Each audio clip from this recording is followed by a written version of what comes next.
In early March 2021, a story from London began to dominate headlines, not just in the UK, but around the world. It was a story that struck a chord with millions, igniting a fierce and long overdue conversation about women's safety. This is the story of Sarah Everard. Sarah was a 33-year-old marketing executive living in Brixton, a vibrant area in South London. Friends described her as bright, kind, and beautiful, a wonderful person with a promising future. On the evening of March 3, 2021, she did something utterly ordinary. She visited a friend in Clapham, another South London neighborhood. Around 9 p.m. she left to walk home, a journey of about 50 minutes. It was a route she knew well. She called her boyfriend during the walk, a normal chat that lasted about 15 minutes. She was last seen on a doorbell camera at 9:32 p.m. After that, she vanished. When Sarah didn't arrive home and wasn't answering her phone, her boyfriend reported her missing the next day, March 4th. Immediately, a wave of concern spread. Her family released heartfelt pleas for her safe return, describing the agonizing wait. The Metropolitan Police launched a large-scale missing person investigation. Her face was everywhere on social media, on news channels, on posters put up across London. The hashtag Sarah Everard began to trend as a community, both online and offline rallied to find her. The initial search was extensive. Police scoured the route she was believed to have taken. They appealed for CCTV footage, doorbell camera recordings, and dashcam videos from anyone in the area. The public response was huge, with thousands of people trying to help piece together her last known movements. But as days passed with no sign of Sarah, a sense of dread began to grow. Then, on March 9th, the investigation took a shocking and horrifying turn. The police announced the arrest of a serving Metropolitan Police officer in connection with Sarah's disappearance. The suspect was Wayne Couzens, a 48-year-old officer in the Parliamentary and Diplomatic Protection Command. He was arrested at his home in Kent, over 50 miles from where Sarah was last seen. A woman was also arrested on suspicion of assisting an offender, though she was later released without charge. The news that a police officer was the primary suspect sent shockwaves through the nation. The very people entrusted to protect the public were now at the center of this terrifying case. It felt like a profound betrayal of trust. The following day, March 10th, came the news everyone had been fearing.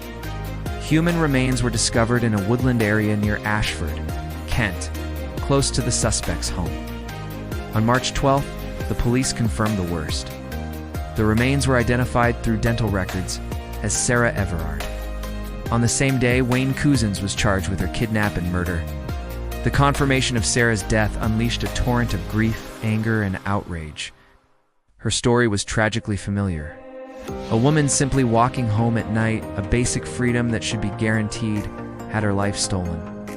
Across social media, women began sharing their own experiences of feeling unsafe, of harassment, of the constant vigilance required in their daily lives. The phrase "reclaim these streets" became a powerful rallying cry. A vigil was planned for Saturday, March 13th at Clapham Common, near where Sarah was last seen. It was intended as a peaceful, somber event for people to pay their respects and stand in solidarity. However, due to COVID-19 restrictions in place at the time, the police declared the gathering unlawful. Despite this, hundreds of people, mostly women, gathered at the bandstand, laying flowers and lighting candles. What followed were scenes that only amplified the public's anger. Police officers moved in to disperse the crowd, and images of women being handcuffed and forcibly removed from the vigil spread rapidly online. The police actions were widely condemned as heavy-handed and tone-deaf, particularly given the context. The sight of male officers physically restraining women who had gathered to mourn a woman killed by a police officer was seen as a catastrophic failure of judgment. The Metropolitan Police Commissioner, Cressida Dick, faced intense pressure and calls to resign. The police defended their actions, citing public health regulations. But for many, the damage was done. The events at Clapham Common further eroded trust in the police and highlighted the disconnect between law enforcement and the communities they are supposed to serve. As the legal proceedings against Wayne Couzens began, more disturbing details emerged. It was revealed that he had used his police warrant card and the pretense of a COVID-19 patrol to falsely arrest Sarah. He handcuffed her and placed her in his car. This was not a random street attack. It was a calculated abduction by an officer who abused his position of power in the most horrific way. He drove her to Kent, where he committed the murder before attempting to dispose of her body. In July 2021, Couzens pleaded guilty to the kidnap, rape, and murder of Sarah Everard. In September, during his sentencing hearing, the court heard the full, harrowing details of his crimes. The judge described the case as devastating, as tragic, and wholly brutal. Couzens had meticulously planned the crime, buying materials for the abduction days in advance. He had no connection to Sarah. She was simply a lone woman he targeted. For his crimes, Wayne Couzens was sentenced to a whole life order, meaning he will die in prison. It is the UK's harshest possible sentence, reserved for the most heinous crimes. The fallout from Sarah's murder was immense. It forced a national reckoning on the issue of violence against women and girls. The government promised new measures and strategies to improve safety, including better lighting in public spaces and a pilot program for plainclothes officers to patrol bars and clubs. The police also came under intense scrutiny. Further investigations revealed that Couzens had been reported for indecent exposure multiple times before he murdered Sarah, yet no action was taken. This raised serious questions about vetting procedures and the internal culture within the police force. Had these prior warnings been addressed, Sarah might still be alive today. An independent inquiry was launched into how Couzens was able to serve as a police officer and the broader issues of misogyny within policing. The case exposed a deep-rooted problem that went far beyond one bad apple.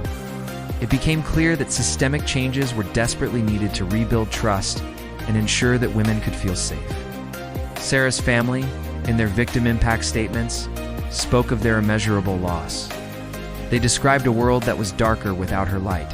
Her mother, Susan, said, "I am incandescent with rage at the betrayal of him as a police officer. He has eroded the trust that the public is meant to have in the police. In his selfish act, he has destroyed our family's happiness." Her words captured the profound personal tragedy and the wider societal damage caused by Couzens' actions. The legacy of Sarah Everard is complex and ongoing. Her name has become synonymous with the fight for women's safety. Her story prompted countless conversations in homes, in workplaces, and in the halls of power. It has led to some policy changes and increased awareness, but many argue that not enough has been done. Women continue to share their stories of harassment and fear, and the fundamental question remains, how do we create a society where a woman can simply walk home safely? Sarah's death was not an isolated incident, but a stark reminder of a pervasive issue. It highlighted the everyday reality for so many women who navigate the world with a constant low-level hum of anxiety. It forced society to confront uncomfortable truths about misogyny, power, and violence. The memory of Sarah Everard is a call to action. It's a call for accountability, for cultural change, and for a world where everyone, regardless of gender, can live without fear. Her story, born from a senseless act of violence, has become a catalyst for a movement that continues to demand justice and safety for all. Thank you for watching. If you found this video informative, please consider liking and subscribing for more deep dives into important stories that shape our world. Stay safe.